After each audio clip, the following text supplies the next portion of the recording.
Where's Fielder? He's gone to the dogs. Welcome once again to the Gone to the Dogs podcast. This is your host, Steve Fielder. This old gravelly voice I'm sure you recognize after all these podcasts that we've done. It's been about 3 years now that I've been involved in this racket, so to speak, on the internet. And it's been a lot of fun. I've really enjoyed it.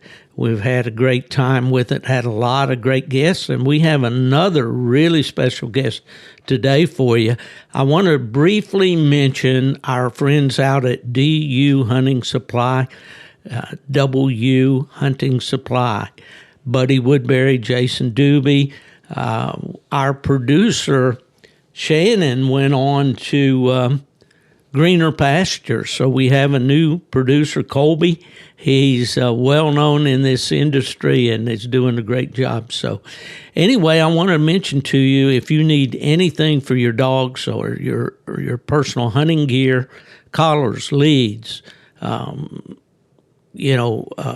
wear, hats, books, all kinds of things that interest a houndsman and hunter, check out dusupply.com. We certainly appreciate those guys out there.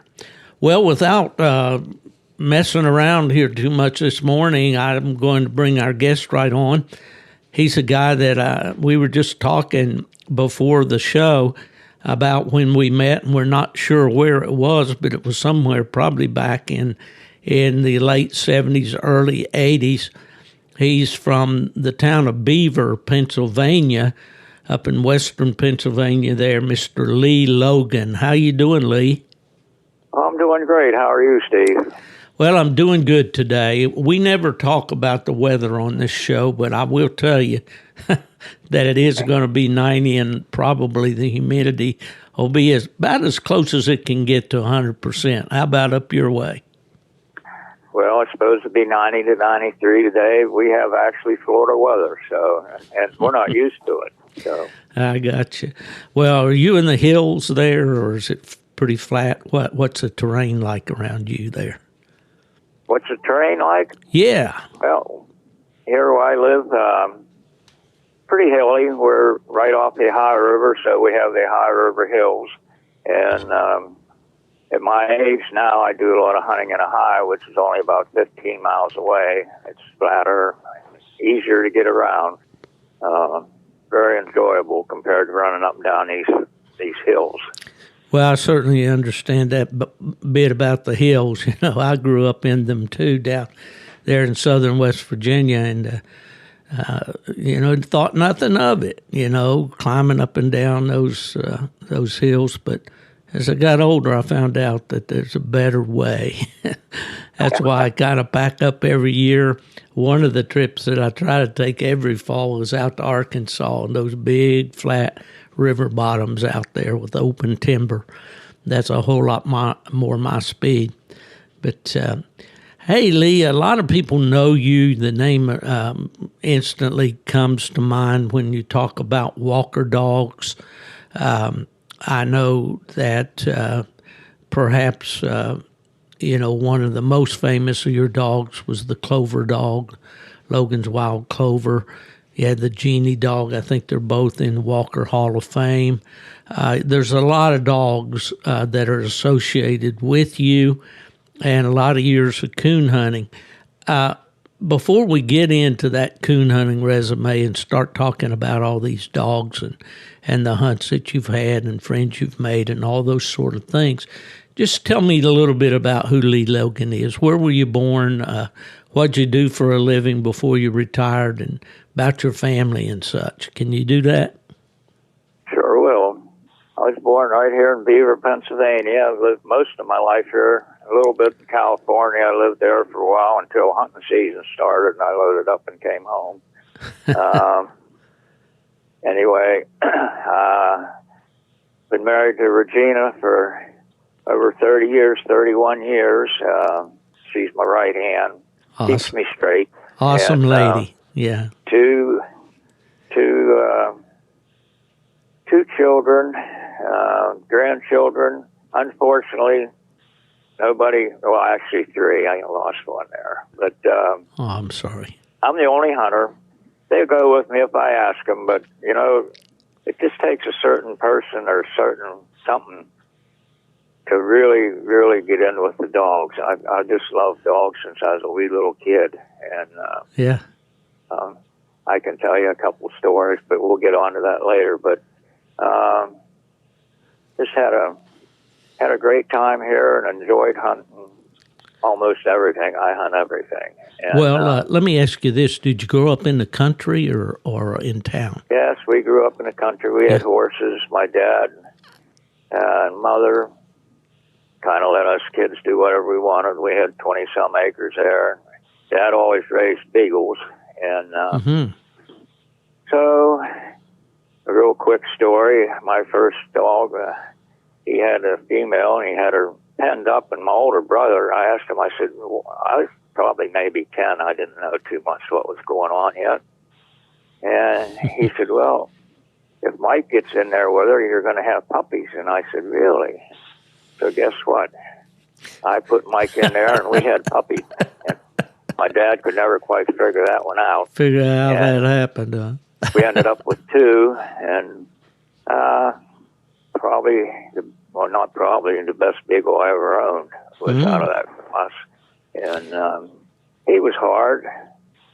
I had a hard time training him, and I wanted to shoot him a couple times, and my dad said, no. He said, sometimes those ones that are hardest to train turn out to be the best. And he was right. Yeah. So, well, what 10-year-old kid doesn't want a puppy, right? You know, I mean, that's right. well, you know, looking back, I remember my parents bought me a plot pup. I don't think he was a purebred. He may have been purebred, but he didn't have papers. And, you know, I really liked that puppy. I was pretty young, but he got sick, and I'm not sure what happened to him. The first dog I really remember of mine that I got out in the field with and all was a female beagle that I got for my birthday one year. So I guess we got started that way, too. Do you still have any beagles, Lee? No, I had a real good friend, Larry Salmons. Of course, we coon hunted together. We had beagles together, and Larry passed away, and I had one pretty good beagle at the time. But, you know, when you lose somebody like that, your hunting partner, it just took a lot out of it, and I ended up just selling the dog to actually Larry's son-in-law. But in fact, Larry was hunting a dog for me. Larry and I were born on the same day. Well, same date, August the 4th. He was 10 years younger, and we were both had a cold, and we were getting ready to go to Walker Days. And Larry said, "Let me hunt her for you." He said, "You better go home and get some rest and stuff because you're going to Walker Days." And he said, "I can't go." He had a deer farm, and there was nobody there to take care of his deer and stuff. Well, so I said, all right. So about midnight, I got a call. And anyhow, it was East Liverpool Hospital, and Larry had had a massive heart attack and passed away while he was hunting the dog. So that was a toughie. Oh, I didn't make Walker Day. I think it was the only time in probably 30, 40 years I didn't make Walker Days. But anyhow, that was just a story, somebody helping out. I've had a lot of help over the years. I talked about my wife. She's always backed me up. And you wonder sometimes. I asked her, I said, how many, I've of course slowed down now, but I said, how many nights a year do you suppose I hunted? She said, I would say pretty close to about 350 nights a year you hunted. That was pretty. That's pretty just much about all of them. I didn't hunt Christmas.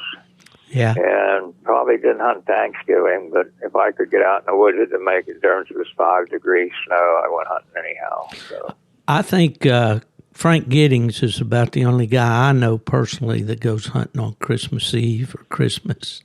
I've hunted with Frank. Frank might be a harder hunter than I was. I hunted with him several times. Yeah. We were up there one night night, there was about 10 guys, and when it got daylight, Frank and I was the only two still in the woods. That's a familiar story with Frank. You know, Yeah. it wasn't last year. So he hunted a dog for me for about 3 months up there last year, and he was talking about so and so was there visiting, and they hunted till about 2:00, and they went home. And he said, "I hunted till daylight," you know. And then when Randy Smith and I were up there to pick up that dog, and one of Randy's, we hunted with Frank down around Alan Snedeker's place, and the Kiefer boys up there. I don't know if you've ever been over there hunting or not, but anyway, Frank, it was like that again about 2, and I said, "Well, you got a couple hours drive home, Frank," and he said, "Yeah, but I've got a couple good turnouts between here and there." And he's in his 80s. I can relate to that because I was up there and snow was too deep, and Frank said, "Oh, don't worry." We loaded up and we went down to Allen and Beth's, and we hunted down there and hunted all night. And we come in, and Beth had homemade cherry pie. And oh, ice cream, boy. of course. Yeah. And, treat us like kings. Really, just they do. There's memories that you really enjoy. Absolutely, Lee. They're fine people right there. In fact, last fall, I guess it was, when Randy and I were up there. Beth, of course, two different nights there, she made pies and sent out to us, and there's so much being said about coon hunting nowadays, and we'll get into this a little more, I guess, as we go along. But if the younger guys or the newcomers to the sport are just getting in it to try to win, whether it's money, a trophy, make a title on their dog, whatever, if that's the be-all, end-all, and you ignore all the other peripheral stuff that's out there, you're missing the boat, in my view, because the best times I remember about coon hunting over the years have been the fellowship times, with the other hunters. And well, amen to that. And some of the, I'm sure you probably had when you started out, because I know I read most of your articles and stuff back in the day, but I hunted with Ted Varshine. We hunted about 15 years till he finally quit. But we had old trucks, and we put a cap on the back of them, throw our sleeping bags in. Risa, his wife, would make us a big bucket of chicken, and we'd get into like the Grand American and places like that. We pulled the dog box out, slept in the back of the truck. We always looked around for a truck stop because we could go in for 75 cents or $1 and go in and get a shower.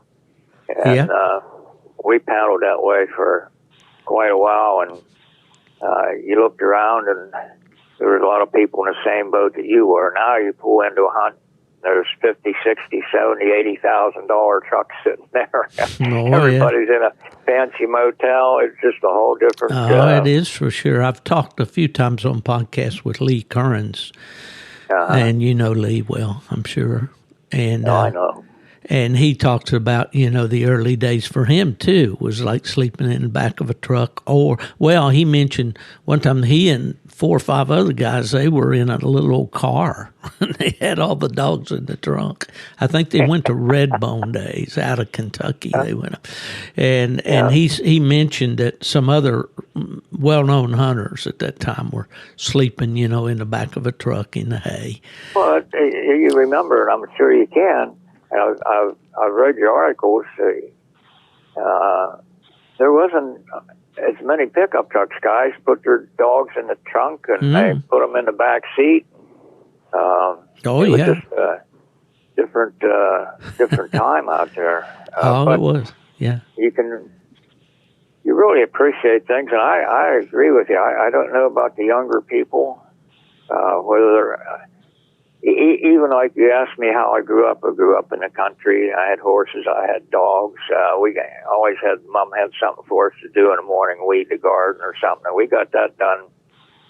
She didn't see us till supper time.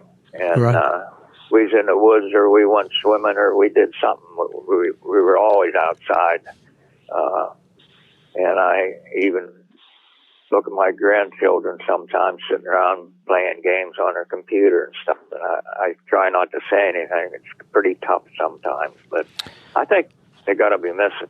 The other thing is Regina calls a lot of these kids helicopter kids. In other words, their parents hover over them all the time. Well, when you and I grew up, you went out and you did something if it wasn't wrong. Well, like my dad would tell me occasionally, you get into it, you can figure a way to get out of it. So, yeah, yeah, they weren't too sympathetic with our mistakes, were they? My dad, his mother had taught in a one-room schoolhouse in Tennessee when my grandfather met her, and he was a railroader, and they ultimately got married and, of course, raised a big family. There were 9 children that lived, but my dad would say sometimes, and his mother was a very, very sweet lady, one of probably the most influential person in my life in a lot of ways.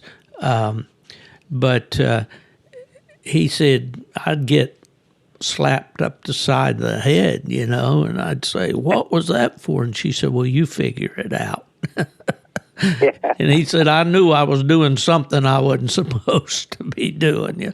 But when you got 9 kids, I imagine you don't have much time for sitting down and talking it out. Just, figure it out.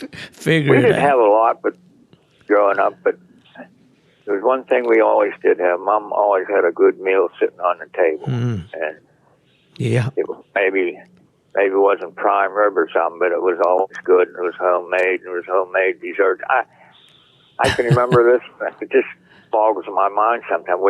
Every meal we had dessert. It was she got done, and even if it was just ice cream or cake, or she had pie, it was always dessert. Oh yeah. Well, my mother was a great pie maker. That was her specialty, and then she made these cream pies. All different kinds, coconut cream, pineapple, chocolate. You're making me hungry. Oh, I tell you, and Mother, she was always the hit at the church social or the fellowships at the church or what, potlucks, I guess I'm trying to say, because of her pies, and I grew up in a very religious home. It was kind of, it was Sunday morning. It wasn't if you were going to church, it was what time. You didn't have any choice. You were going to church. It just depends on what time you went. Exactly. And it's just, just the way we were raised. And we'd go on vacation. We had a little cabin up in the mountains, and down in the corner there was a little church of some sort. And even when we were there, and you could go in your blue jeans and shirts, I thought that was cool because at home I always had to put a suit on. And we'd go down there in our boots and stuff. And to this day, I really, really remember that little church we went to. I think they had a piano, and it was just some country people went in there. And that's the way we were raised. We learned to respect people. That's a key right there, Lee, that I believe is missing so much, And of course, I have a lot of listeners that are older, and I have young ones too that say I love the stories. I love to hear about the way things were back in the day. Right. And we lived through that time, and we didn't have a lot to amuse us. I think that's why, I certainly got involved with the dogs, because I love dogs like you, but I also loved, being out with them and in the woods and all. And although I grew up on the edge of a town, I had access to woods just across the highway. And, when I'd come home from school, I'd grab my gun and head off to the squirrel woods or whatever. But my dad was raised on a farm in Tennessee. I've told this many times. And, when we would go to visit grandparents, like you said earlier, they just kind of cut us loose, and we just ran wild. Well, you talk about hunting like that. I had a Studebaker when I was in high school, and Benny, that dog I told you, the beagle, Benny lay in the back seat. And when I was like a junior and senior, I had So I'd get out of school about 2 o'clock. I'd have study halls, and I'd manage to slip out of there. The 16 gauge shotgun laid in the back window, and Benny laid on the seat. When I got out of school, Benny and I hunted until dark. And I'm thinking nowadays, kid can't even carry a penknife to school. So. Well, and you mentioned earlier about Regina talking about these helicopter parents, and Ella and I have this conversation a lot, about her. She has more grandchildren than I do. She and I went to high school together, dated in high school, didn't see each other for 35 or more years, and then got back together. And she has more grandchildren than I do. But we talk about, and I talk about getting them out. Why aren't they outdoors more and all? She says, Steve, it's not safe for them to be out there nowadays, where we thought nothing of staying out where I lived till the street lights came on. That was kind of our signal that we needed to get inside, But until we got cars and stuff, my brother and I both we thumbed all over the country. I don't think kids even know what thumbing is right now. We stood out along the road, stuck your thumb out, and somebody pick you up and take you to town or wherever you wanted to go. And I haven't seen. a kid out thumbing for I don't know, a long time, and I'm sure you thumbed your way around. Oh, absolutely. In fact, when I was in high school, I had a job at a grocery store. It was about 3 miles out of town, and I would walk from the high school out to this main drag there. I think it was Route 3. And there was a drugstore there, and I'd stand on the corner, and I'd stick up my thumb. Somebody'd pull me over, and that's how I got to work. I worked at a grocery store out there. So, yep. I mean, I didn't worry about not getting to work because somebody would always stop and pick me up. Oh, yeah. And being a small town, Beaver's probably about 7,000. Of course, I lived in the country, but probably 50% of the people knew you. Oh, yeah. Well, my town was a little bigger than that, but still, it was pretty close knit as far as, people knew your family and whatnot. But, okay. Did you have siblings, Lee? You had brothers, sisters, whatever? I have one brother who's passed away, and I have a sister, and she's a retired Methodist minister. Well, how about that? Well, good for her. She lives up in the suburbs of Pittsburgh. Yeah. She had 3 children, and great girl. She and awesome. She's very, very musically inclined, and just I was very fortunate. My brother and I got along great. We always, I was his younger brother, and anyhow, he put up with me. Well, my brother and I, there's only 2 of us, and we get along great too. And he is a minister himself, and his wife is a school teacher.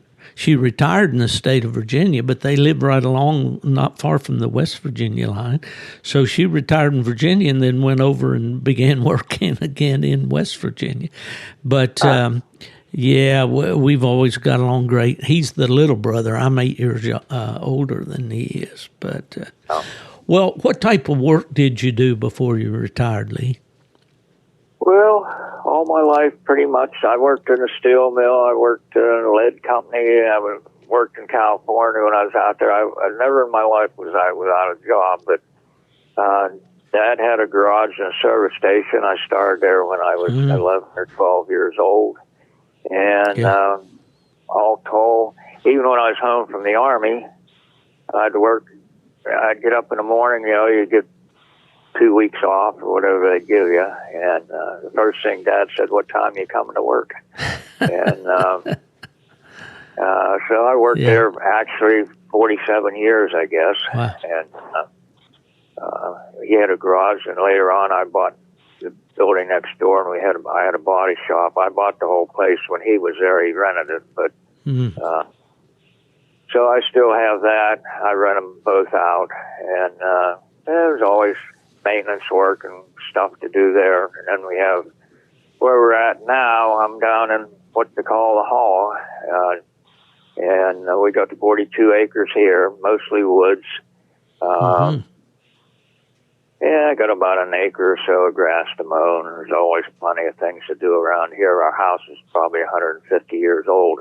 I told my wife one time, I said, boy, I'd like to get something else. She said, this house has so much character. And I laughed. I said, yeah, it's a real character, all right. We're happy here, and now that we're retired, I think almost daily one of us will say this doesn't get much better than this. Isn't that great? Really hard. I went 7 years one time without even a vacation. Wow. And, well, I never had more than a week off as it was in my life. But when I retired, it was a little change of life because I was used to working all the time. Sure. Yeah. Well, we read a lot now about people can't, businesses can't find people to work. And I think once they, took this government vacation because of this pandemic, so many of them were nearing retirement age or a bit older, and they said, well, they just go ahead and retire. And then there's so many that say, well, this government, is going to pay me basically not to work. And also, there's going to be a real shortage, of workers. But my point being, and we need to get to this coon hunting thing because this is a coon hunters podcast, and that's what we want to talk about mainly. But this other stuff is all good. Is that there's a lot of value in hard work. I am grateful that I was raised in a family that said you get the work done first, then you can play. Amen to that. Yeah, Dad, I'd say, Dad, let's go fishing today. It's a great day. Be Saturday. He'd be off work. He'd say, well, when we get the garden hoed and we get the car greased and this and that, there was always a little something, some kind of work had to be done before we could play. But you know what? It didn't hurt me a bit. And I see kids, that don't know how to do anything. I saw a funny thing. Well, that's the thing your dad taught you. The same way with mine. Well, I saw a thing, I guess it was on social media. One of these activists said, we're going to start a revolution. And he said, yeah, right, you can't even start a lawnmower. Yeah, you got that right. Well, getting back to the dogs, I started out with the beagles, and of course I was working. This was after I come home from the Army. It had been about 1966 to 67, and the fellow across the street raced out. He had a Dodge garage, and I had a service station right across the street from him. And we'd get some slack time. Ray would look over and wave to me, and I'd wave back to him, and we'd run and jump in the truck and grab our beagles and go hunting. That meant that we, But I was telling Ray, I said, I just can't seem to get enough time off to hunt the. I said, I keep these beagles all year. I said, I'm getting out 4 or 5 times. And he said, hey, I didn't even know it. He said, why don't you come coon hunting with me tonight? And I got my first coon dog when I was just about 10 or 11 years old. I traded a female puppy for it and took it out. Didn't know anything about coon hunting. My dad filled me in a little bit. And so I went down behind the house with my red bone. I traded a good pup for him. And with my 2-cell flashlight, we're down there. I don't know, about 11 o'clock or something, I come up and Dad was in bed, and I said, hey, Dad, how do you get a coon? And he said, the dog will stop at the tree and there'll be a coon up there. So back down I go again. And I suppose it was about midnight. I come back up and I told Dad, I said, he hadn't stopped at no trees yet. I said, I don't know what's going on. So Dad, he got up and got dressed. He come down. He stood there for about 3 minutes, and he said, Lee, he said, don't you know what that dog's running? And I said, no. I just figured he's a coon dog. He'd be running a coon. And he said he's run the rabbit. He ain't doing a very good job of it. He turned around and went back to bed. So the mailman was the guy I got traded with, and Ardell Montgomery. And Ardell come in the next morning to the garage. And I said, Ardell, I don't like that dog. I said, I had him out and he won't tree a coon. And he was a super nice guy. And he said, well, do you want to trade back again? I said, I sure do. So I traded back and got my Beagle back again. But that was my first coon dog. And then always intrigued me, guys would come in the garage, coon dogs in the back of their Ford station wagon, fighting and barking and stuff at night. And I thought, boy, that'd be fun. But, yeah, you know, I played football, high school, and I still have my Beagles. And I got out and went to California, come back, got drafted, and I come home, and that's why Ray and I started coon hunting. And first night I went out with him, we treated a couple coons. He had a big dog called Thunder. And when we come home that night, I owned half a Thunder. I thought, boy, this is it, boy. And this is what I've been looking for. What kind of dog was he, Lee? He was half blue tick and half train walker. Mm-hmm. And you know, that's the other thing. Back in the day when we went to these hunts, there was way more grade dogs there than there were registered dogs. You know, I never gave, my Beagles were all grade dogs. I never gave it a thought about papers and stuff. Didn't make the dog, really. But that was the first one, and Ray and I got to be really, really good hunting partners for a long time. And actually, I'm going to skip a lot of stuff here because this could go on for days. But anyhow, he had bought Julie off of Ted Farshine. I wanted to buy Julie, and anyway, she wasn't doing anything much since she was a pup. And so she was over there behind the garage, and I could hear her barking over there. She was a mouthy dog. And anyhow, Ray came over, and I said, what are you going to do with Julie? He said, you want her? I said, yeah. I said, I want her, and Ted sold her to you. And I got $400 in her. I said, I'll give you the $400. He said, well, why don't you just take her home with you when you go home for lunch? I said, okay.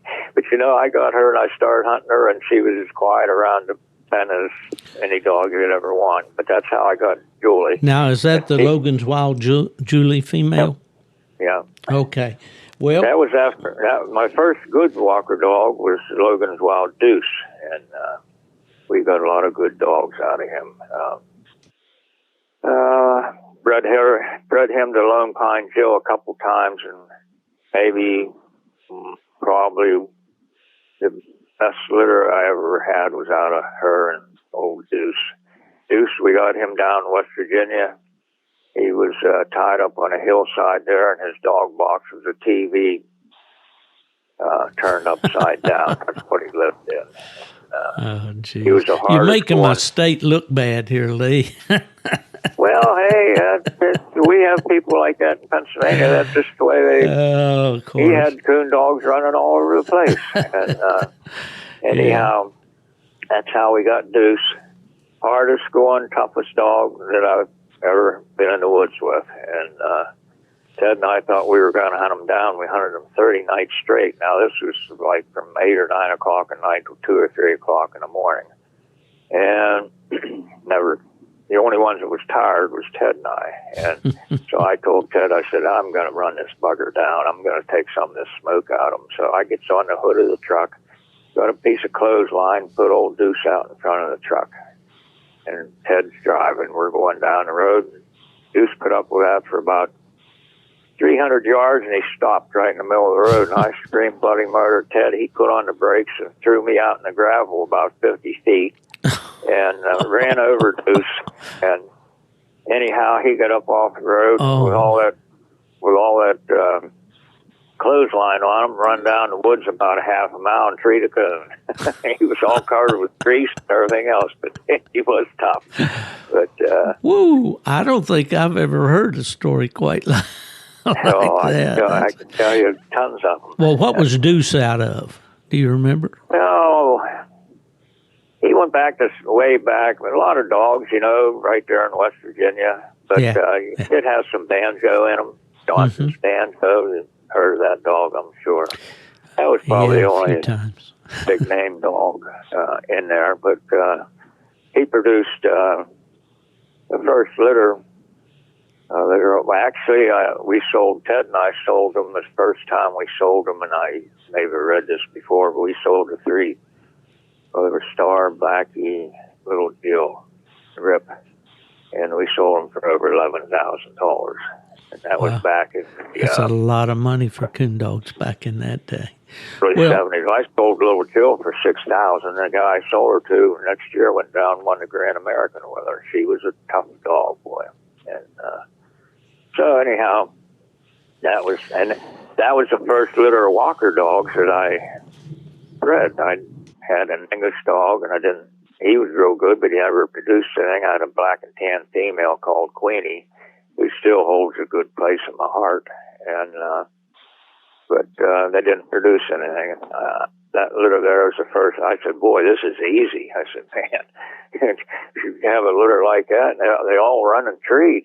Some of them really were good, you know." And I'm thinking, "There's nothing to this." Well, believe it or not, I found out there's a lot more to it than that. So, not every litter turns out like that. But we did get some. We bred Deuce to her again, got some real good dogs, and then we bred Deuce to Julie. Julie was out of Lone Pine Joe and Finney River Dan, and we got some really good pups out of that. And Julie produced really good. I want to say something real quick here. I kept the line of dogs going. My dogs were all called Wild Dogs. Wild Julie, Wild Deuce, Wild Jeannie, Casey. They were all Wild Dogs. I never owned a Lone Pine dog. A lot of the guys bred my dogs back into the Lone Pine dogs. But anyhow, mine were all Wild Dogs or Clover dogs. But there was several good litters that came along before Clover came along. And it's been a good ride. Well, before we get into that exactly, I'd like to, we talked about Julie. And a couple years ago or so, I did an article in American Cooner about hardwood bozo. And, if you look, right now I happen to have a semen pup off a Trackman. Don't know what, the jury's out on her. But at any rate, when you look at the pedigree on him, there's 2 crosses there. Clover and Patches.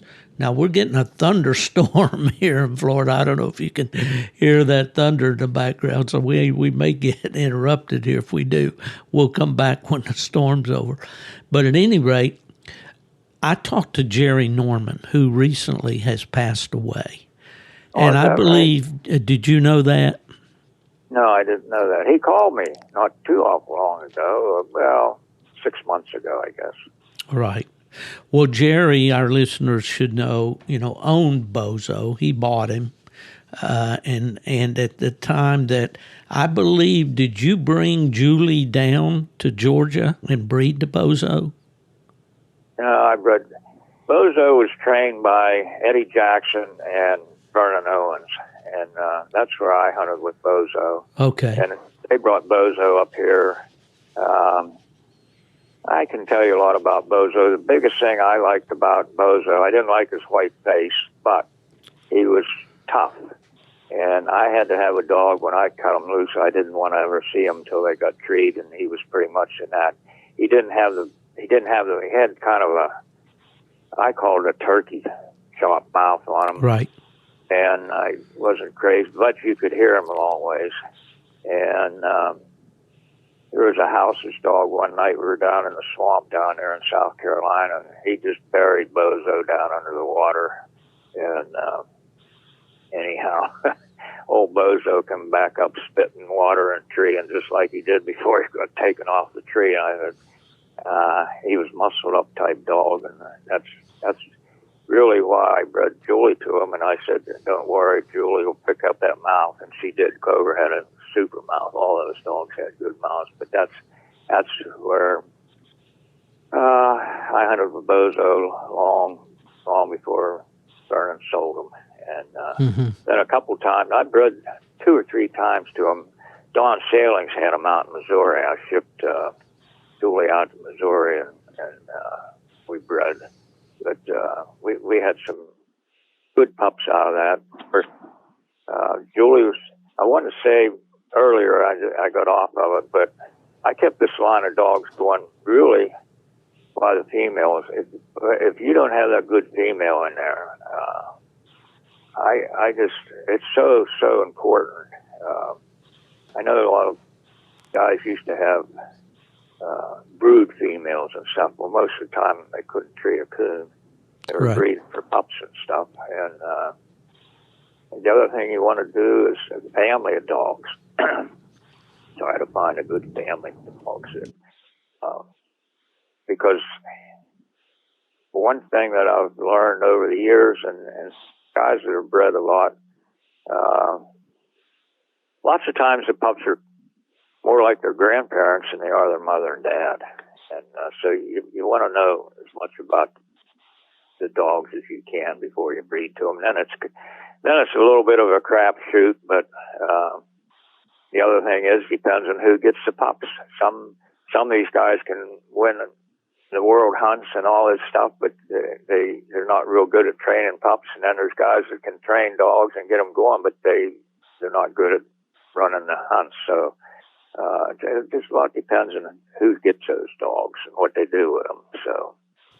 Well, Lee, you and I agree on an awful lot of things, and of course we've talked, around the hunts and all, and I've followed you for many years, and I couldn't agree with you more, about the family of dogs, about how the grandparents tend to influence the pups more so than the parents.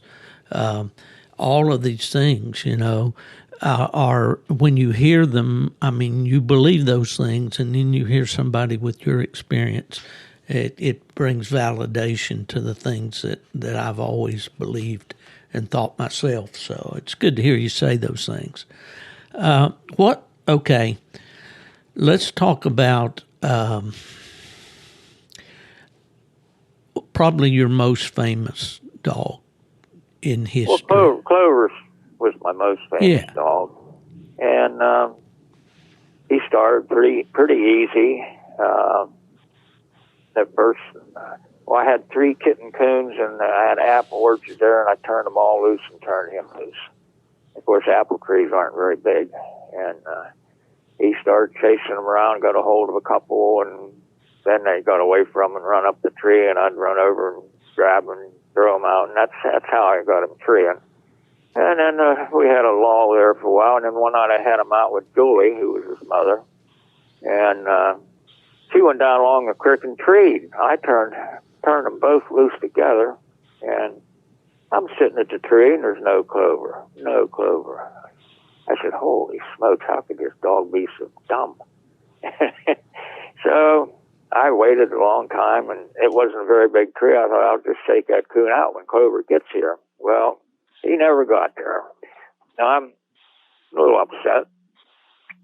I take Julie back, put her in the truck, still no Clover. I walked around the front of the truck, and there was like a V there. The hall went one way, and there's old Clover. He's up the other. He's up the other hall, a tree by himself.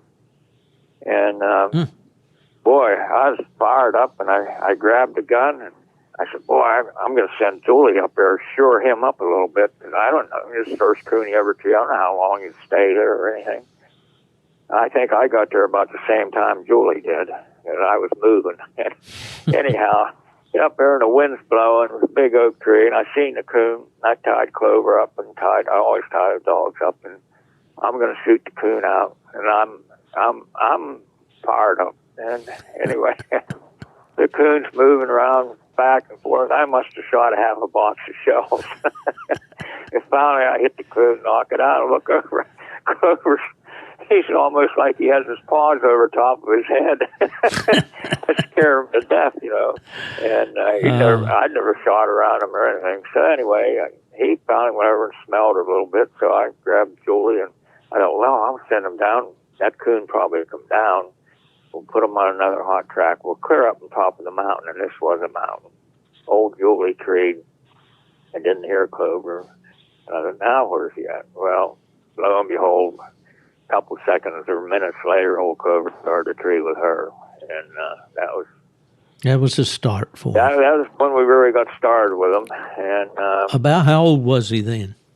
Oh, when he first treated those little ones, he was, probably 6, 7, 8 months old, and he was probably a little over a year old when he treated his first coon by himself. Mm-hmm.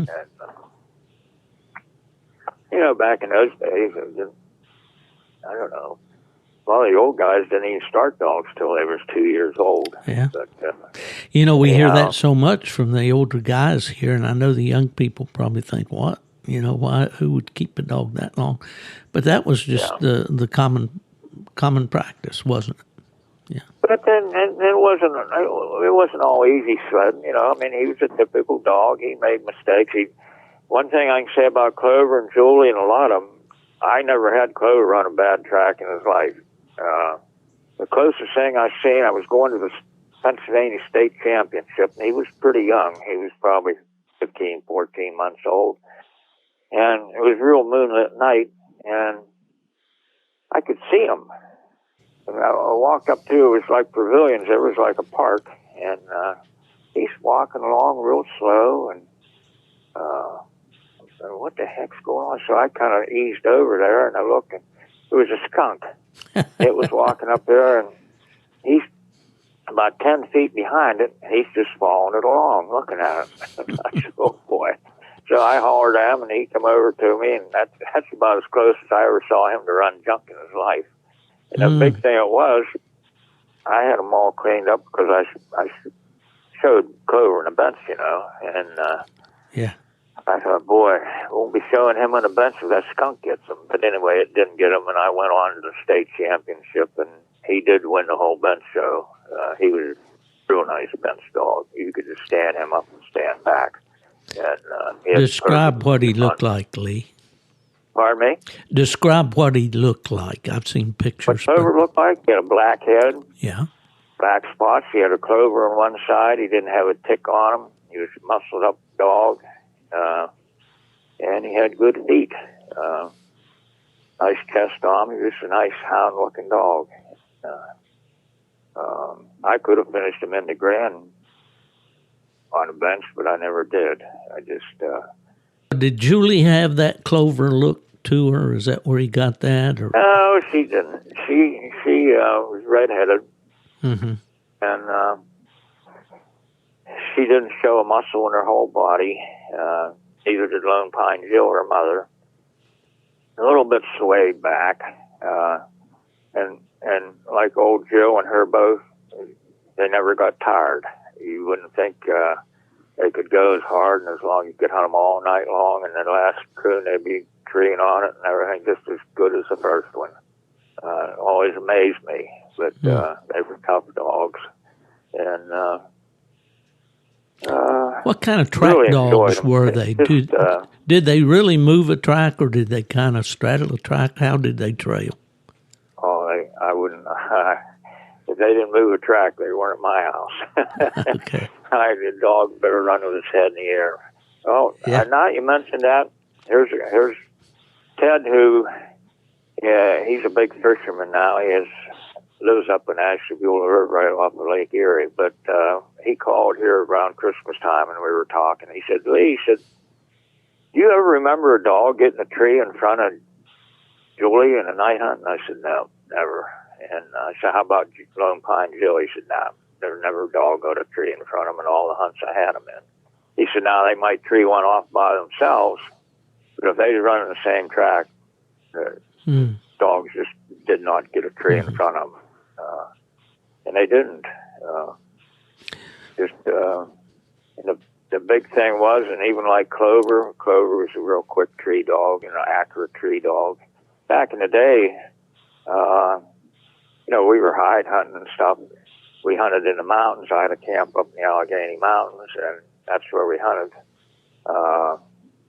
You didn't climb a mountain or something that would slick tree, boy. I just would never put up with it. And nowadays, it seems like guys seem to put up with it more. I don't. Even the dogs I have nowadays, they must have a coon.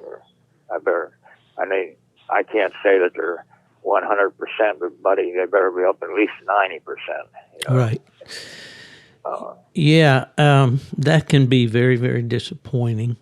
Well, you hunting in West Virginia, did you go to many slick trees with your dad? No. And, that was just something we didn't think about.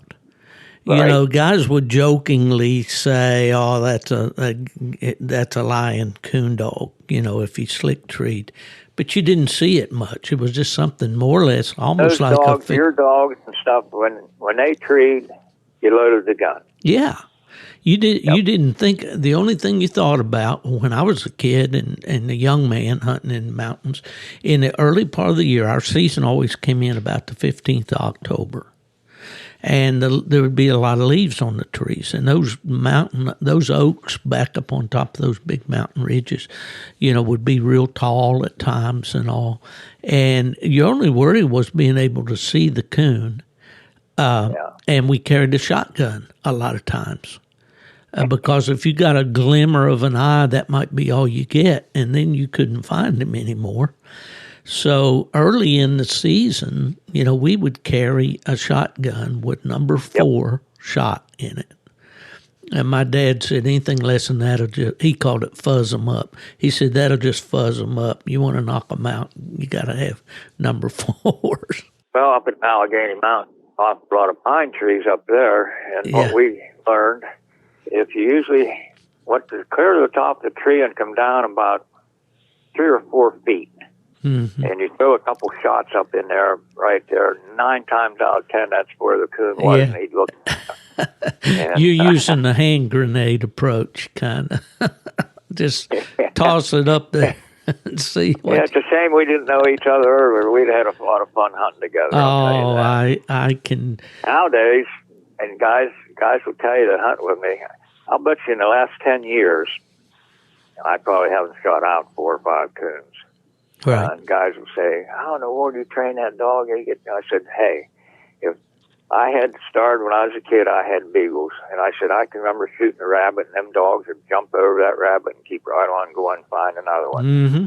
And lots of rabbits I shot, those beagles never even saw them, and they never missed a shot. I said, if I have to shoot every coon to keep that dog treeing and stuff, I said, he's on the wrong lead strap. I said, yeah.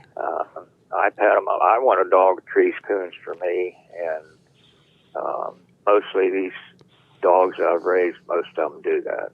So. Well, I get a lot of mail through just messages and text messages and things like that from younger hunters, and they have questions of getting into the sport. And I guess they just figure since I'm old, I ought to know something. But, I try to tell them about this thing of killing all these coons and how it can actually, if you plan to hunt this dog in competition, it's detrimental. And we don't need to go into all the reasons here, but, I went through, as hunters, when we're kids, we want to kill everything we see. Absolutely. That's the first stage. Count numbers, I was talking on a Facebook page the other day with some fishermen, and they were arguing which is better, fly fishing or spinner fishing, and yada, yada, yada. And the guy's saying, well, I'll fish downstream from you with my spinner, and I'll catch all the big ones, and you can clean up the little ones when you come. And I said, well, 2 things are wrong with that statement. I am a fly fisherman. I don't keep numbers. I don't fish to keep them. I just turn them loose. The second thing is I always fish upstream, so we're going to be a long way apart. But the point I'm making is, when I was a kid, if there was a gray squirrel in my county, I had his number, and I was going to try to kill him. Now my yard here is absolutely full of them. They're running over top of me, and I wouldn't kill one for it, you know. Right. Although the guys do have fun with their squirrel dogs, and I know that, and it's just too thick down here to enjoy that. But well, listen, talk about Clover a little bit about what type of dog Okay, he well, was. Clover. Yeah. Let's go hunting with Clover for a minute. All right. Clover's a hard hunting dog. He didn't come back unless you. Well, he just didn't come back. He'd tree a coon. I don't care where you turned him loose. He might have to go a long ways. And I sold Clover when he was about 3 years old. I'd made him a bench champion. I had a couple wins on him. And I sold him to Bill Carter in West Virginia, Clarksburg. And anyhow, Gary Davis ended up with him. And Tony Davidic, or David Duck, he pronounced it two different ways. He was hunting. He hunted him for Gary. And Tony, he come around to me at a little Washington hunt. I said, how's Clover doing? He said, well, he's a heck of a dog, but he said, I've been getting slick trees with him. And I said, you shooting every coon you tree? And he said, yeah. I said, well, quit killing coons to him and see what happens. I saw Tony about a month later. I said, how's Clover doing? He said, he's a Grand Night champion. And he quit killing coons to him. He just got too fired up. And yeah. Oh, yeah. So then later on, Tony and I got to hunt an awful lot together. And right. Anyhow, Gary thought Clover was getting too old. But Clover was, when I bought him back, I sold him when he was 3. I bought him back when he was 6 or close to 6. And some boys, Gary thought he was getting too old, and he sold him some boys in South Carolina who I knew. And so anyway, I called them. And at that time, I knew what Clover was producing. When Gary had him down there, I took Jeannie, who was his aunt, down, and that's where Joey and all the rest of these good dogs come from. And anyhow, they said, he's ruining our young dogs. And I said, how's that? He said, well, he just goes deep, and they go with him, and we're chasing him around. Or I said, what do you want for him? And they said, $2,000 a pup. I said, meet me in Whitworth, Virginia. So I jumped in the truck and met them in Whitworth, and I got Clover back. And first night I had him out, Ted was with me, and Clover wasn't treeing just quite right. Ted knew Clover about as well as I did, and he said, you better take Clover home and clean his ears.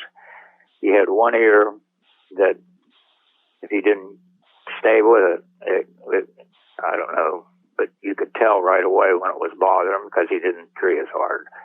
And so anyhow, messed around with Clover for a while, and we bred him, got some pups, had a lot of fun. Tony, I don't know, I wasn't hunting him in any hunts. Tony had granted him out, and Tony said, I'd like to take him to, I'd like to hunt him. He said, we take him for World Hunt. I said, yeah, okay. So he took Tony Clover down there and hunted him, and anyway, he took 7th place in the World Hunt with him. And when Gary was running night heat, and that was back when you hunted, 4 or 5 nights. And so anyhow, the semifinals, he threw night heat Gary. And I saw Gary, and he said, that old SOB that he beat me. I said, I thought you said he was too old. He said, I thought he was. But Clover, he beat Knight, and he could most of the time. Yeah. Gary Davis is a guy I miss talking to. I always had a lot of fun when I was around Gary. Quite a character. One thing about Clover was, and even Tony will tell you this, he said, one thing about him, he said, you could hear him way in there. He said, when he gave that locate, he said, I treed that burger most of the time before he was done locating. Yeah. He said he'd just give you a long, draw it out locate, and he said you could just put him on the wood because he wasn't moving, and he'd have the coon. Well, for the record, both Night Heat and Clover were out of Bozo, so different moments. Yep, for sure. But I told Clover I took him by myself. I went out to Walker Days. I hunted him the Lee Crawford hunt. He won that, and I put him in the front seat of the truck and rode home with me. I had to get home. My former wife, was showing the Lost Ponies. I also showed Lost Ponies. she had a big show, so I had to get home for that. But I put him in the front seat, riding along. I said, he was 7 then, I think. And I told him, I said, that's your last hunt, buddy. You don't have to hunt no more. It's just pleasure hunting from here on out. And so we messed around. The guy was a game warden, or was a deputy game warden, lived on the road. He'd hear me going hunting. And he finally come over, wanted to hunt with me. And so, anyhow, there was an ACHA world qualifier, and I was running quick then. And he said, could I run Clover in that? I said, yeah, go ahead. And that was the last hunt. Clover he won the whole hunt with him, and Bob hardly even knew him.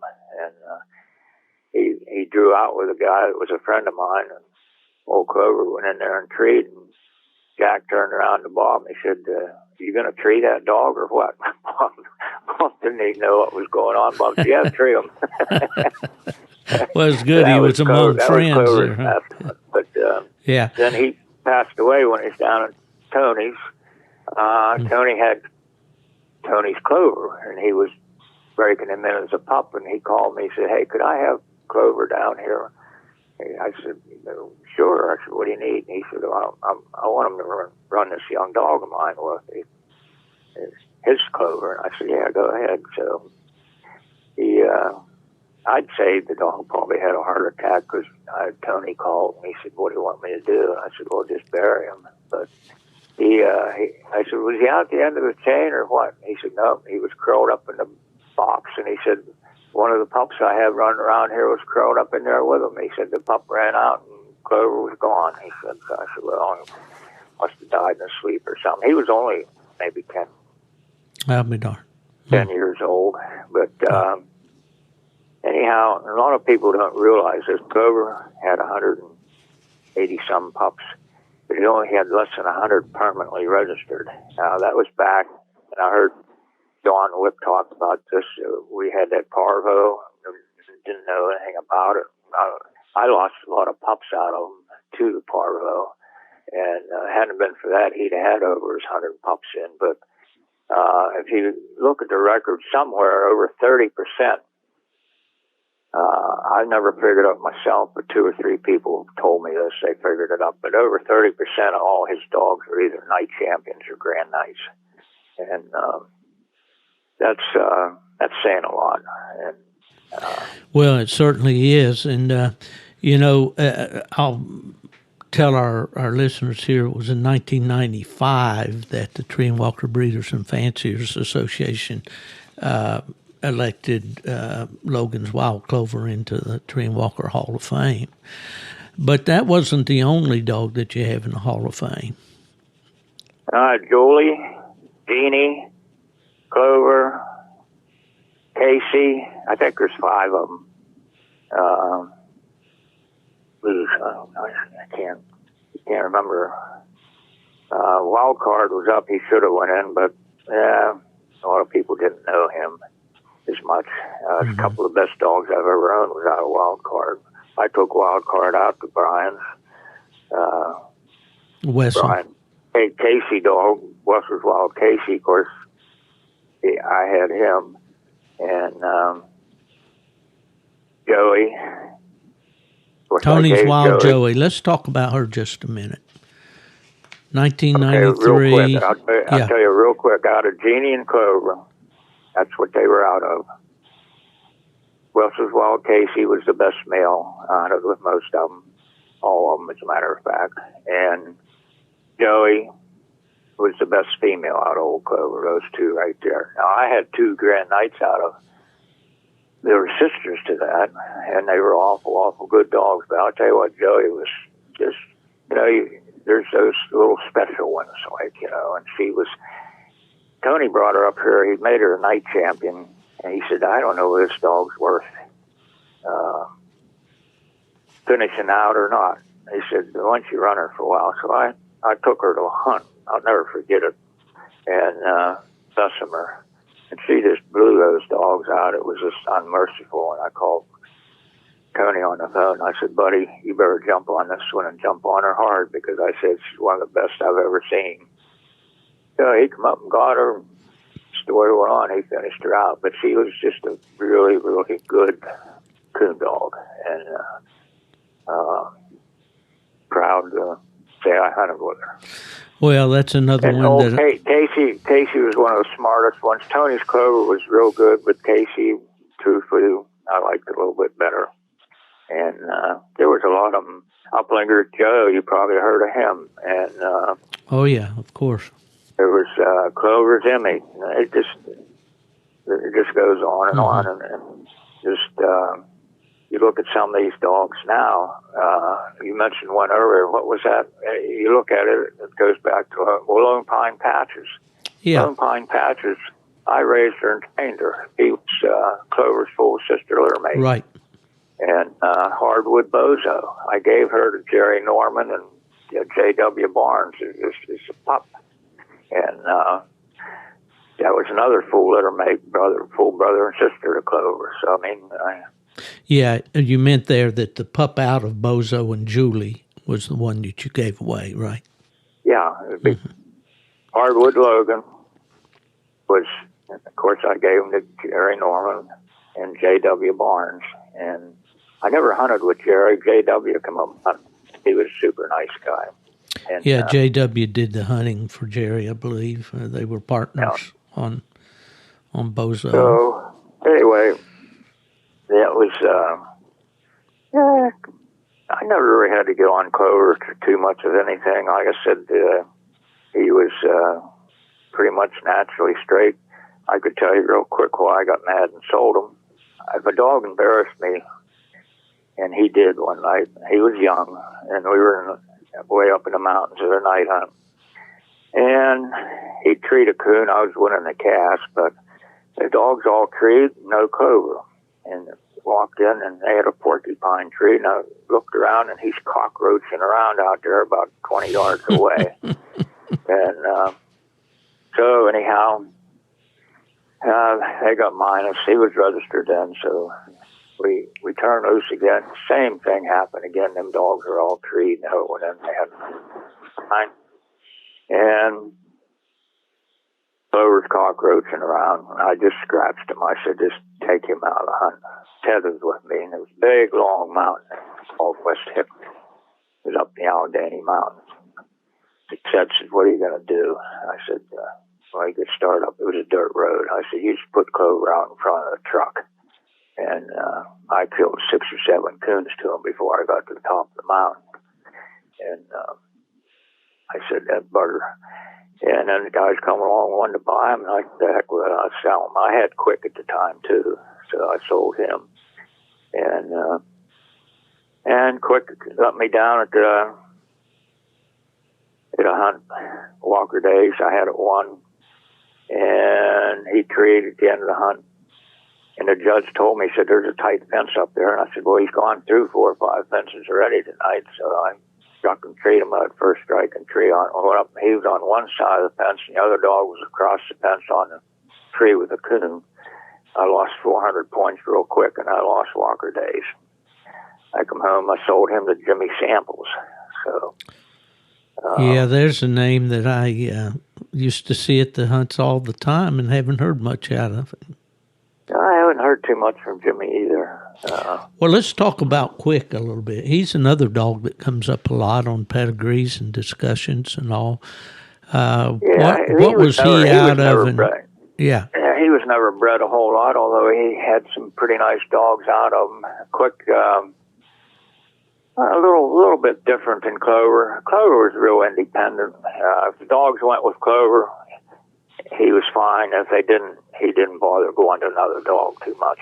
Where Quick was, he'd go do his thing, but if he wasn't doing anything and another dog was doing something, he'd cover him. And he was a nice dog. I hard hunting. I beautiful locate on him, and pressure. He'd stand pressure tree, and never had much trouble. I never had any trouble with him or Clover, either one, as far as being rough around the trees. Clover would stay there. He'd just keep backing up and backing up. The guy said, how did you break them dogs? I said, well, I had 2 females. We had Lone Pine Jill here and Julie.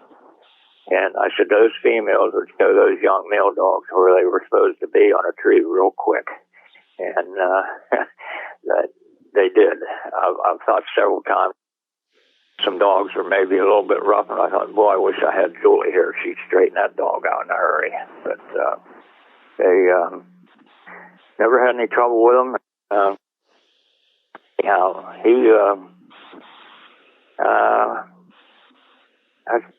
Tony called me, and he said, Jimmy Samples is looking for a dog. He said, would you sell quick? I said, yeah. So Jimmy took him down there. He said, I'd like a 2 weeks trial. I said, you got it. And a pretty good price. He had him one day, and he called me on the phone. He said, I'll take him. And I said, how'd you do? He said, he treated 13 coons last night. I said, okay. I said, you sure? He said, I'm positive. he said, just cash that check I gave you. So Jimmy knew what kind of a dog. Oh, absolutely. Well, Lee, interrupt you here. I apologize. Quick was bred a little different. Quick was out of Wagner's Quick and Julie. He was Clover's half brother. I went down hunting with Bobby Wagner one night, and the guy went with me when he didn't get out of the truck, and I saw old Quick tree a couple coons that night. We hunted till 3 o'clock in the morning. I wouldn't breed Julie till she was in heat. I had her with me, but I wanted to see that dog go first. And we came back in and bred him. Went to bed about 3:30, 4 o'clock. Mrs. Wagner had breakfast on the table at 5:30. We got up and ate breakfast, and Bob went to work, and I drove home. So yeah, the life of a coon hunter. Huh? Oh, we did that lots and lots and lots. I'd take off. I said I went 7 years without a vacation. I'd take off on a Thursday night and, go to a big hunt and then drive like mad Sunday to get home so I could open up the garage Monday morning. Never thought anything of it. I don't think I could do it now, but I'm sure with your travels, you did a lot of the same. You traveled probably way more than most people, so.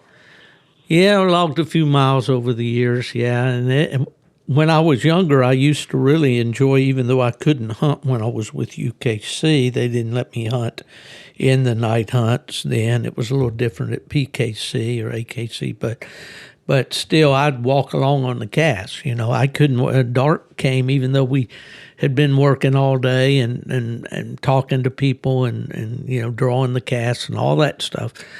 When those trucks started rolling out of the fairgrounds or the clubhouse, man, my feet got itchy real quick. I had to go.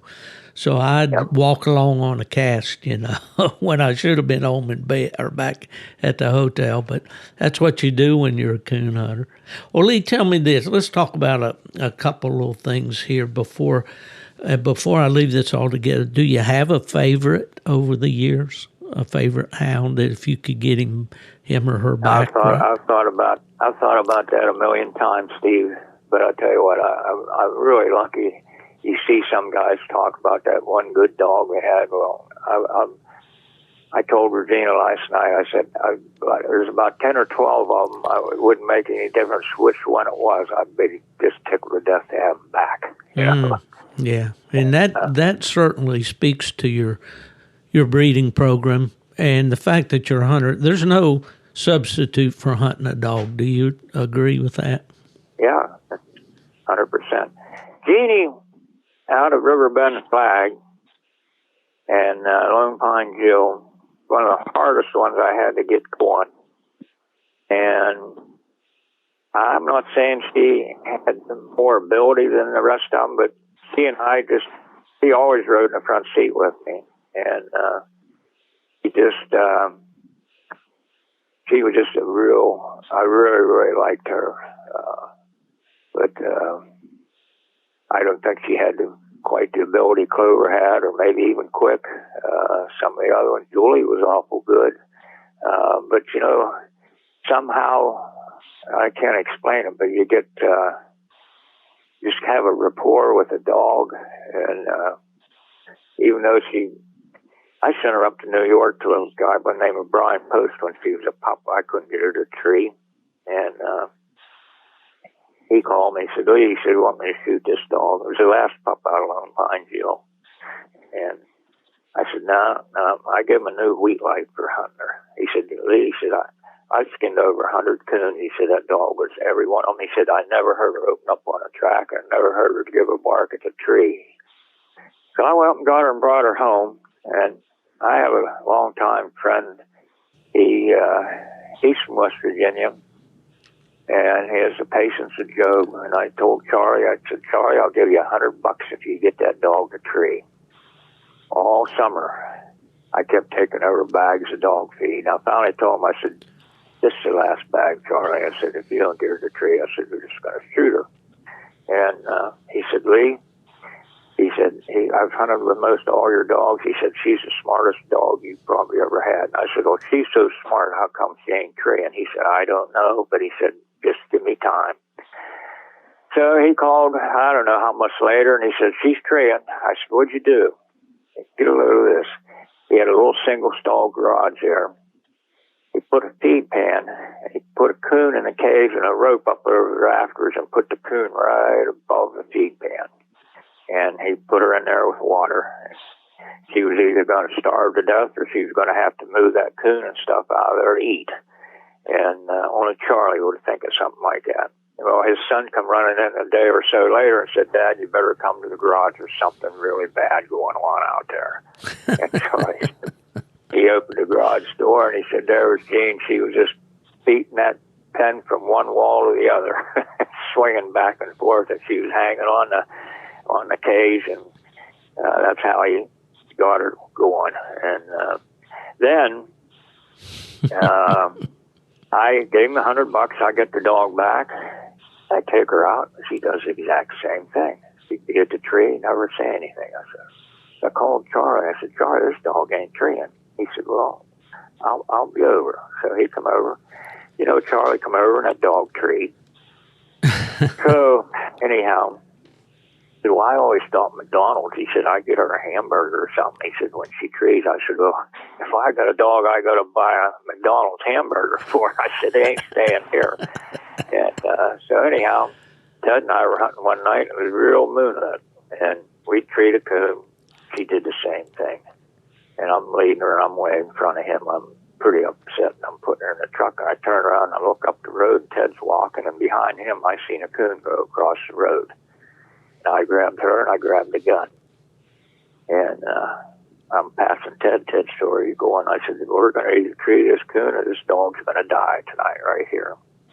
I took her up there. I turned her loose. She struck that coon and treated it. I went down and shot it out. He was my dog going out. Wow. And that was the, which female was that? That was the Jeannie dog. Jeannie, yeah. He was a Julian River Bend flag. So, and one of my all-time favorites.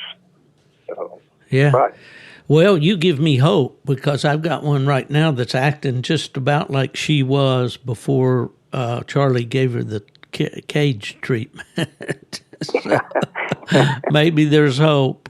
I've told that story a million times, I tell you, but it's still... Yeah. Yeah, it's crazy. All right, so have you enjoyed training pups through the years? Oh, I don't think there's anything any better than to take, well, something that you raised and see them go out, treat their first coon and watch them get better. I don't think there's anything better than that. It's just, at my age now, I have a female up there now that probably reminds me more of my old dogs than any dog I've had for a good while. And she'd be a lot better if I was younger and could hunt her a little bit harder, but she's got a big mouth, super locate on her, and she's never given me any junk trouble or anything. She's black and white and no ticks on her. And sounds like your style. She's 2 years. She'll be 2 years old in November. Does she go back to any of these old dogs? She goes back to Wessel's Wild Casey a couple times, who's out of Clover. Goes back to Tony's Clover. Has a little bit of Stowage Clover in her. So, she's got them all. She's got them all. It's probably more in her than any dog I've had for a while. I really like her. What she was a seaman. She's out of Wild Card, and Yeah. I owned a seaman. I had it at Dean's place out there in Indiana. Well, he passed away, and anyway, I got the seaman, took it to Little Washington. And to make a long story short, I got 3 pups. I had a female that was night champion, real good female, and she was clover bred too.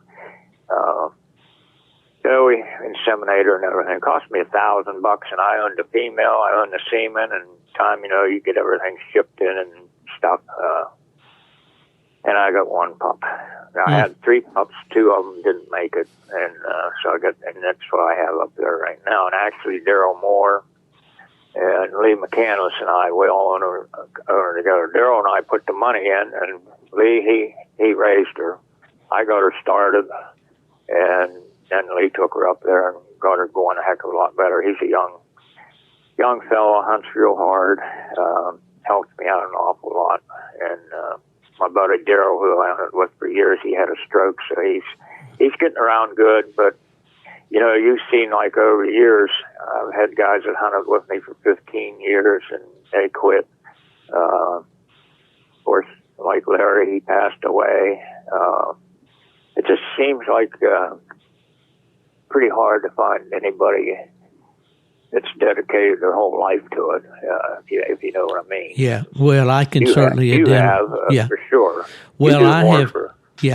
I can identify with what you're saying for sure, Lee. And just recently, I decided, well, you go through that at my age, saying, well, is it time to quit? And of course, no, I can still walk to the trees. I'm not going to be climbing those steep mountains, I hope. But, I go to Arkansas every fall, and I go different places, up to Michigan and up to Pennsylvania. Right. They're probably not too far from you. And you go through this is where, is it time to kind of hang this up and just be a spectator or just whatever. But I've been fortunate to find younger guys that, I set up partnerships with them on dogs. And we got a couple projects right now. One's a walker, one's a plot, and they're the same age. And so it's letting me be involved in sport that I, otherwise probably couldn't do right now. And especially... Well, I'm most fortunate right now. I have, I told you Lee McCandless, and I get to know this. I hunt with a guy, his name is John Shetler. Did you ever hear the name of John Shetler before? Indeed, I have. He happens to have blue ticks. Oh, my. But he's a super guy. He helps me out all the time. We hunt 2 or 3 nights a week.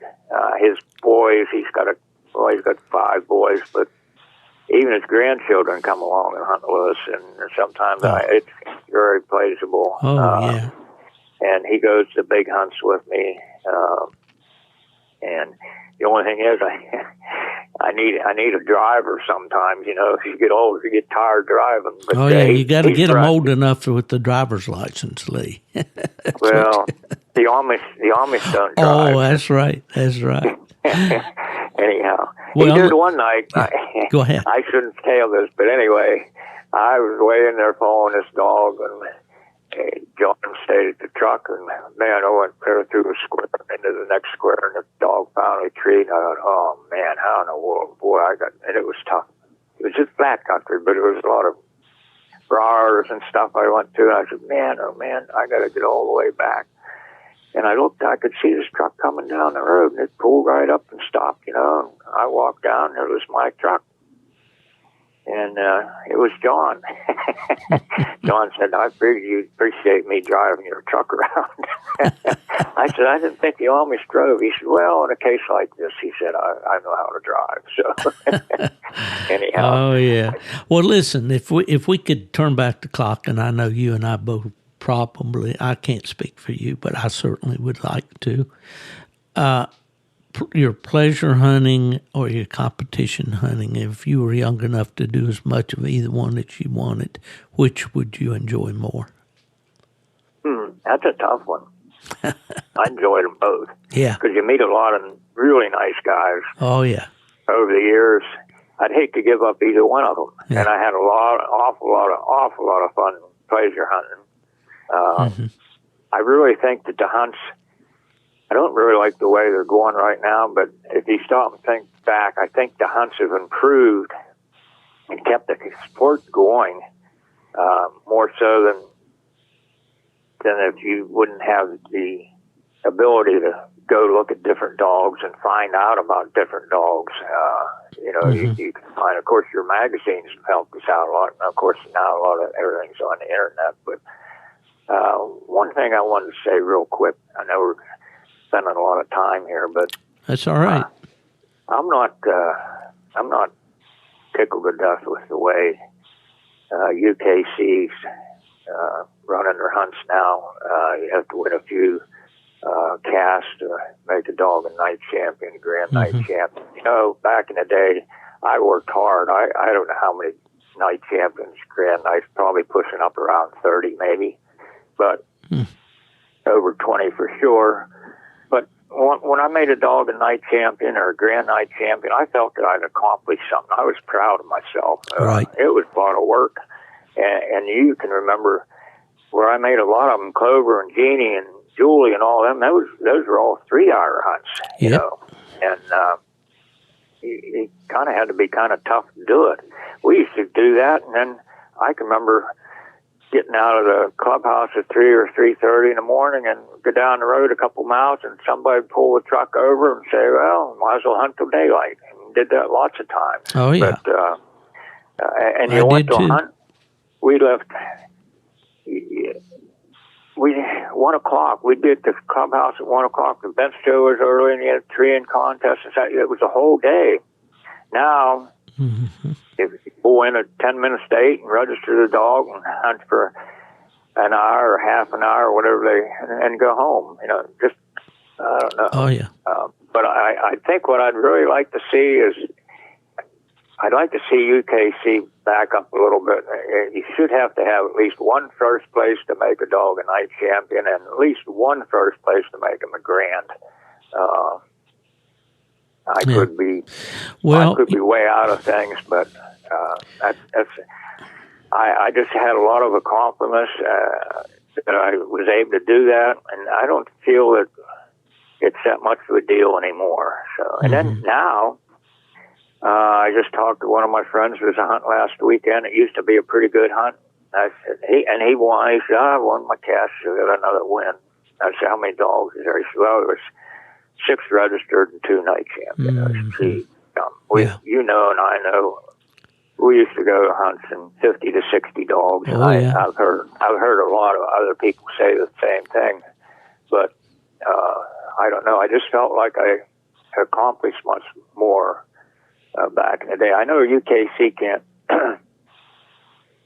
register or figure out how to get any more to hunts, but I don't think I'm calling dubbing them down is going to help anything. So that's my opinion. Yeah, well, I think that's shared by a lot of people, especially in our age group, Lee. And we live in this instant gratification society. You mentioned that the guys pull in the hunt 5 minutes early, register their dog, go to the woods, go home, and then it's on to something else. Go home and get on Facebook and talk about what you did. But, I know exactly what you're saying. That elusive first place win sometimes, it could be really hard. A dog can't stay treed for 5 minutes. It's shame on them. Yeah, yeah. In the mountains where I hunt and stuff, they better stay there sometimes for 25 minutes for me to get there. Yeah, it's a 3-minute tree now. Yeah. And I'm with you, and I remember those days so very, very well when the hunts were 3 hours. And I was at UKC when we actually entertained the idea of moving to a 2-hour hunt, and that kind of was brought on by PKC and the boys that hunted the PKC. But it also was brought on by the clubs because they were saying, well, we don't have guides that'll stay out there 3 hours anymore, or they don't have enough places to turn the dogs loose. for a 3-hour hunt. And I'll never forget John Wick, who John still writes and has been, very active over there. He's a native Pennsylvanian there with you, Lee. But, saying that, hey, if you're a coon hunter, you ought to want to hunt 4 hours instead of 3. Yeah, right. But yeah. I agree with him. Yeah, it was a convenience thing, and it was almost a necessity, but it did take away a lot of it. I can remember so many things have changed, and we could have you and I need to get together on another podcast and talk about some of these things. But things we'll do that one. We'll do that one of these days. But I sure appreciate it. I hope we didn't bore people too much. But the clover dogs or the wild dogs have treated me really, really well, and I'm pretty proud of them, as you can probably tell. And you certainly should be, Lee. They certainly all weren't perfect, but they were the best thing I had at the time. Like I said, I'd give anything to get any one of them back. There's dogs here that we haven't even mentioned that were real good, but because they weren't. They were probably just as good as Clover, just as good as Jeannie, just as good as Julie. I had one I called Little Jill, one of the best I ever had. And this not too long ago, I had one called Jeannie. I had several Jeannies, several Jills. But Tony, he won Walker Days with her for me. He was hunting her. I forget, I was hunting something else. She won, placed Southeastern World Hunts and stuff. She was really outstanding. She was out of my Jade female and Russell's Wild Casey. See. She was out of Wild Card. Yeah, she was out of. But Jag dog, I had a male dog. He was a younger brother. He was super nice dog. So he's just. But and another thing I said to somebody one time, I said, some of these dogs, I finished them out very quickly, and a lot of guys never got to know anything about them because I didn't drag them to a lot of hunts and stuff. At Joy female, it was Joey's sister. I bought her back. She'd been run over with a truck, broke her spleen. She kind of went sideways. I took her, and I was sometime in July, and by September, she was a grand night, and she scored 6,700 plus points and no minus points. Wow. And now she was a sister to Wild Joey? Yep. Same litter. Yeah. Same litter. Well, you certainly have had a lot of good ones, Lee, and I hope that you'll get to enjoy the sport for many years to come, and that there'll be more of these wild tree and walkers coming down the pike. Well, I don't know that I'll raise any more pups or not. I'm just kind of content to sit on the porch and take what I have. You figure 79. If I got a good dog, how like my dad said one time, he was up in his 90s, and they wanted to do an operation on him. He told me, he said, "B, don't let them do that." And I said, "Okay." He said, "How long do they expect me to live?" And I kind of think to myself, how long are we going to be able to stumble around through the woods? So, well, you have to adjust a little bit. Like I said earlier, I've kind of adjusted by changing my hunting territory a little and being satisfied. When I lived in Michigan those years, I had ample hunting in any direction I wanted to go, 10 minutes, 15 minutes from the house and all. So I've had to adjust the amount of time that I can hunt. And like right now here in Florida, I'm not getting out there in the cottonmouths and the alligators and helicopter-sized mosquitoes and all that stuff. I'm just not going to do it at my age. But when the weather starts cooling, my feet, start itching, and I'm going to go somewhere, and I'm going to coon hunt as long as the Lord will let me do that. And I will be 76 in October.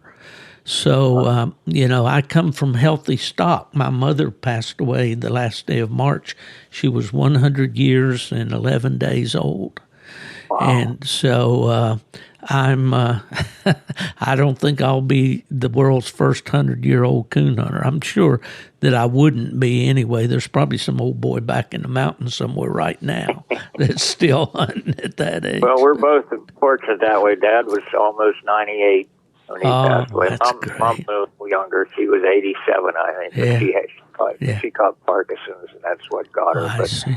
anyhow, Yeah. you just have to take one day at a time and enjoy That's it. right. That's pretty much what I'm doing. I'm just fortunate I have these Amish guys to help me out. Oh, yeah. The boys will be there sometime, and they'll say, "You want to see that coon?" I tell them, "No." I said, "Here, take the lead. Go get that dog." I said, "I've seen a lot of coons." Yeah. Well, Lee, it's been a if you real... ever get down to Randy's or around Hunt Coast, give me a call. I've got an old grand night up there. I finished him out, and I got him off a good friend of mine, Lenny Ragadan.